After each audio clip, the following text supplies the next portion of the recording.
우리 주 예수 그리스도의 은혜를 너희가 알거니와 부요하신 이로써 너희를 위하여 가난하게 되심은 그의 가난함으로 말미암아 너희를 부요하게 하려 하심이라. 아멘. 고린도후서 8장에서 바울은 마게도냐 교회들의 모범적인 헌신을 소개합니다. 그들의 헌신은 그저 단순한 인간적인 선행이 아니라 하나님의 은혜로 시작된 나눔이었습니다. 마게도냐 교회들은 큰 환난과 극심한 가난 속에 있었습니다. 하지만 그들의 마음에는 오히려 넘치는 기쁨이 있었습니다. 그리고 바울은 그 기쁨이 그들의 가난을 오히려 풍성한 연보로 바꾸었다고 합니다. 그들은 가진 형편을 넘어 힘대로 할 뿐만 아니라 힘에 지나도록 자원하여 연보에 참여했습니다. 누가 시킨 것이 아니라 스스로 간절히 원했고, 그들은 바울에게 이 은혜의 일, 성도 섬기는 일에 참여하게 해달라고 요청했습니다. 이처럼 그들에게 나눔은 부담이 아니라 기쁨의 은혜였습니다. 그리고 이 모든 헌신의 근원은 그들이 먼저 자신을 하나님께 드렸기 때문입니다. 그렇게 마게도냐 교회의 연보는 단순한 물질의 나눔이 아니라 하나님께 드려진 삶의 열매였습니다. 그런데 바울이 이 마게도냐 교회의 이야기를 전한 이유는 고린도 교회 성도들도 그 은혜의 모범을 따라 나눔의 길에 함께 서기를 바라기 때문입니다. 고린도 교회는 믿음과 말, 지식과 모든 간절함과 그리고 사랑에 있어서 풍성한 공동체였습니다. 그러나 바울은 거기 한 가지를 덧붙이며 이 은혜에도 풍성하게 하라고 합니다.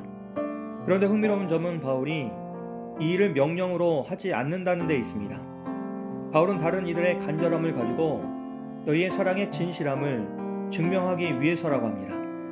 바울은 이 나눔의 궁극적인 본을 보이신 예수님을 말합니다. 예수님은 하늘의 영광을 버리시고 우리를 위해 스스로 낮아지셨습니다.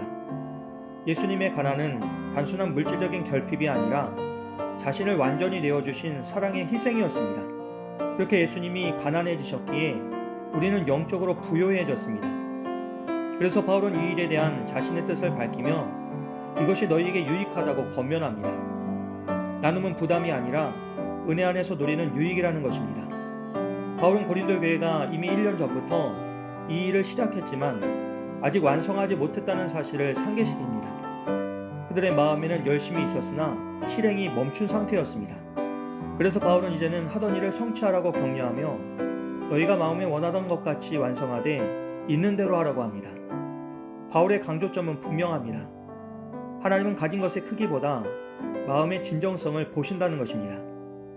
그리고 바울은 나눔의 실천에 있어서 중요한 원리로 형평의 원리, 곧 균등의 원리를 제시합니다. 바울은 이것은 다른 사람들을 평안하게 하고 너희를 곤고하게 하려는 것이 아니라 균등하게 하려 함이라고 합니다.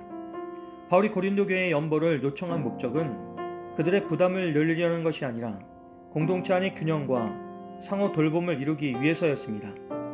지금 고린도 교회는 상대적으로 풍족한 형편에 있었습니다. 그러나 예루살렘의 성도들은 큰 환난과 가난 가운데 있었습니다. 그러므로 지금은 고린도 교회의 넉넉함으로 그들의 부족함을 채우는 것이 마땅했습니다.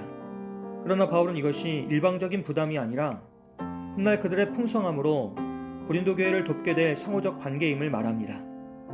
그렇게 해서 서로의 필요가 채워지고 공동체 전체가 하나님의 은혜 안에서 균등하게 되는 것입니다. 바울은 이 원리를 더 쉽게 이해시키기 위해 만나 사건을 언급하면서 많이 거둔 자도 남지 아니하고 적게 거둔 자도 모자라지 않았다고 합니다. 그렇게 광야에서 하나님은 각 사람의 필요에 맞게 만나를 공급해 주셨습니다. 누군가는 많이 거두어 쌓아두어도 결국 썩어버렸고 적게 거두어도 부족하지 않았습니다. 바울은 이 말씀을 통해 나눔은 단순히 사람의 선이나 의무가 아니라 하나님께서 공동체 안에 세워주신 창조 질서와 은혜의 원리임을 가르칩니다. 그리고 고린도 교회가 이 말씀을 붙들고 살아가길 원했습니다.